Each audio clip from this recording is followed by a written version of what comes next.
Nagri Praja ingat jagat Suralaya aju juluk yang utepati jagat nata pramesti Betara Guru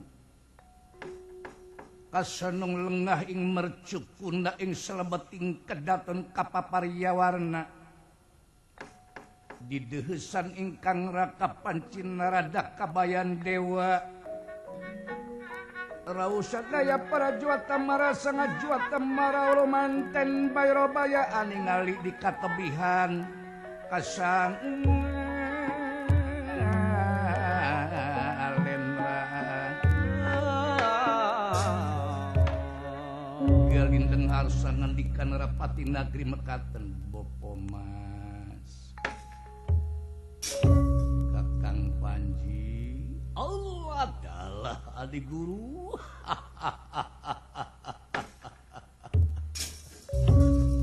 Sinuhun ngejunan kalabun narpati sembahan abdi-abdi sapanesi Nagri. Sumangaya pun kakang apa jinarada kabayan dewa nyangakeun semapang bakti kahon yuk dampal paduka agung. Mugi agung ngecekul umur jemar hampurana anu ditadakupun kakang ayeuna sinuhun kersan naon anu mawi adi guru ngangkir kapun kakang rawuh ka prajuwata marasanga sadaya sinuhun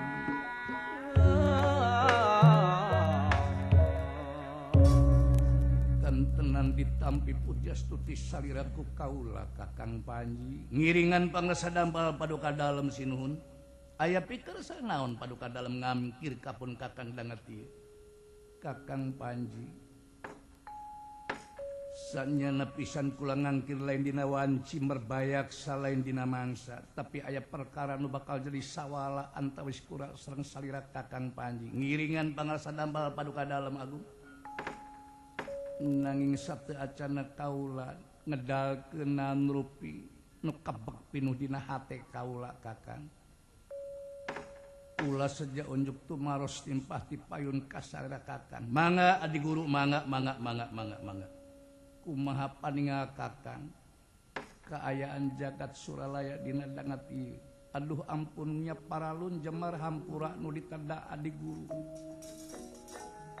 timpah tipayun pun Kakang ngapunten anu kasuhun jemar hampura anu ditenda marga nu jadi lantaran kaayaan jagat Suralaya benten Tisasari Agung itu tingali papatetan kakemangan sadayana sami layu para apsara para apsari bidadari sadayana sami kena kupanyawa tuh komo itu tingali usalira paduka godogan kawah candra di muka pating berekbek pating beledug pating burinya kilatatit na agung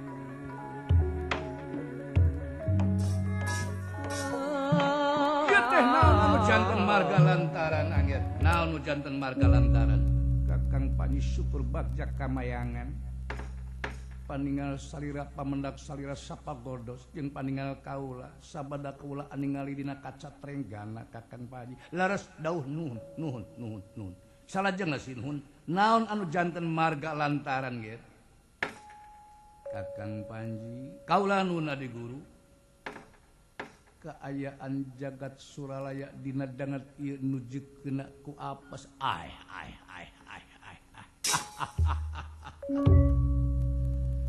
asaku teu kaharti kupikir teu kahontal ku akang adi guru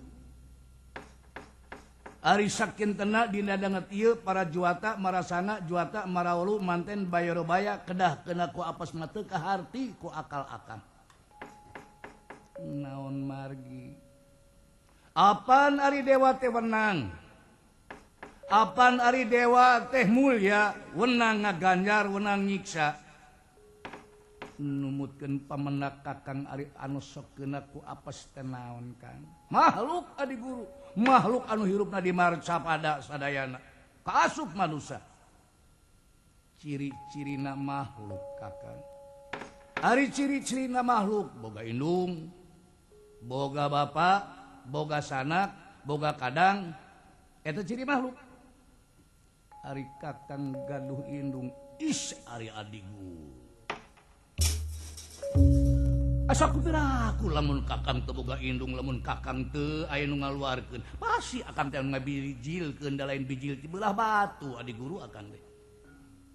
ari kakang boga bapa itu nganggap naon ari adi guru kapun kakang nganggap anak haram jadah ke kakang Panji numutkeun kakang Panji ari nu disebut anak haram jadah teh nu kumaha kakang nya nu teu boga bapa teh salah kakang Panji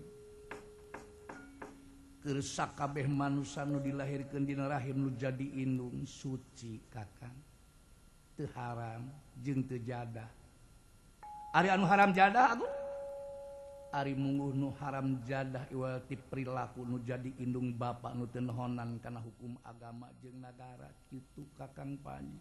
aduh ampun ya paralun jemar hampura anu ditedapun kakang adi guru manawi teh agung kedugi kalebadinya pamadegan sadera paduka ngeunaan hukum manusia nu hirup di alam dunia pami kakang salah tafsir pami kakang salah makna hapunten kedah dimaklum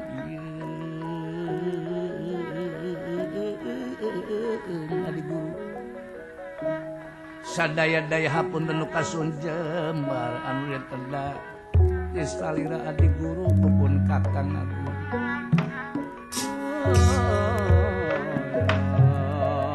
mangga salajengna kada kumaha dina dana ti atuh naon anu mata ngajentenkeun lantaran kajantenan di jagat Suraya sapertos kieu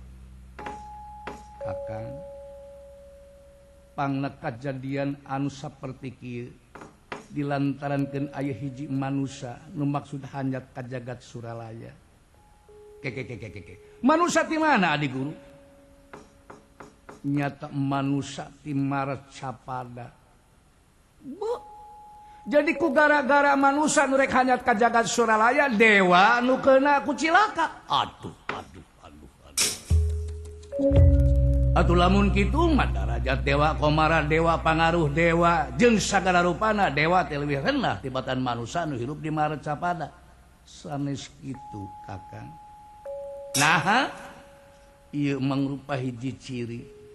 yen tempat suci teu beunang diancikan ku waruga badag kakang Panji saha eta teh adi guru saha nu jenengan Nur Kala Kalidasa omuing eta ngaran salajengna sinuhun salajengna pangna dina denget ieu para dewa keuna kulara tungara lantaran datangna si Nur Kala Kalidasa apan ari dewa teh sakali diwenang sakali deui dewa teh ngandung arti salira piyambak dewa teh nyatana meureun kudu kumaha cara dina danget ieu kakang Panji leres pisan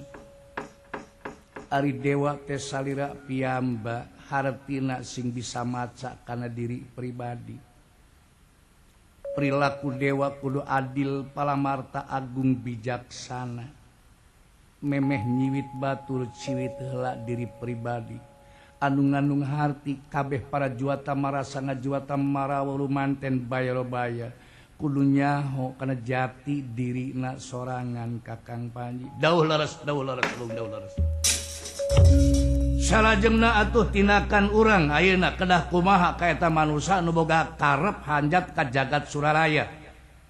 wayahna kakang Panji kedah lumungsur ka Marcapada maksud lamun bisa gerak tangkep eta manusia nu ngaran Nur Kala Kalidasa lo lajeng urang lebetkeun kana godogan kawah candra di muka kakang Panji tuh hari tadi adi guru nyebatkeun yen dewa teh kudu adil nya kanca leres ari heug ayeuna Batara Guru marentahkeun kapun kakang kedah nangkep eta jalma kedah dilebetkeun kana godogan kawah candra di muka atuh di mana hartina adil lakuna adil lamun kitu nya carana numutkeun pamendak salira ngeunaan kecap adil kakang ari adil teh adi guru kudu bisa ngahampura ka jalma anu salah eta adil Kakang Panji lamun sakirana eta jalma anu salah bakal jadi panyakit kus kasadayana nah kira-kirana kula